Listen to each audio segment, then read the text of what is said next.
ان اللہ لا یستحیی ان یضرب مثلا ما بعوضۃ فما فوقہا، اللہ تعالیٰ کو تو اس میں کوئی جھجک نہیں ہے، کوئی شرم نہیں ہے کہ وہ مچھر کی مثال بیان کرے،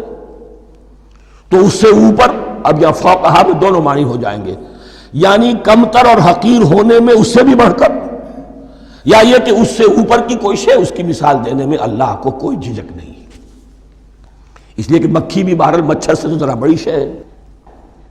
اس معنی میں بھی ہو سکتا ہے فوقہا، اور فوقہا اس معنی میں بھی کہ اس سے بھی حقیر ہونے میں اس سے بھی بڑھ کر۔ فَأَمَّا الَّذِينَ آمَنُوا فَيَعْلَمُونَ أَنَّهُ الْحَقُّ مِن رَّبِّهِمْ، تو جو لوگ صاحب ایمان ہیں وہ جان لیتے ہیں کہ یہ حق ہے ہمارے رب کی طرف سے۔ وَأَمَّا الَّذِينَ كَفَرُوا، اور جنہوں نے کفر کیا ہے، فَيَقُولُونَ مَاذَا أَرَادَ اللَّهُ بِهَذَا مَثَلًا، یہ کیا مثال اللہ نے دی،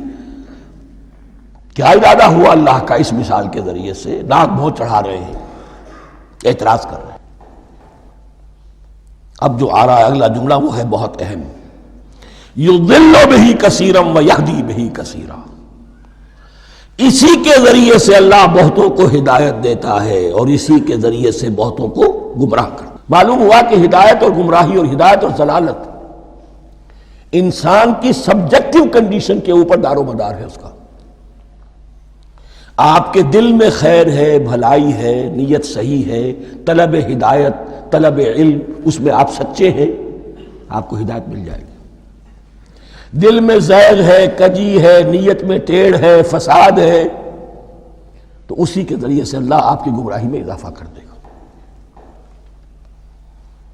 یضل بہ کثیرا ویہدی بہ کثیرا، لیکن اللہ کا یہ کسی کو ہدایت دینا اور کسی کو ضلالت دینا علل ٹپ نہیں ہے، کسی قاعدے اور قانون کے بغیر نہیں ہے۔ وما یضل بہ الا الفاسقین، نہیں گمراہ کرتا وہ اس کے ذریعے سے مگر صرف سرکش لوگوں کو، جن میں سرکشی ہے، تعلی ہے، تکبر ہے،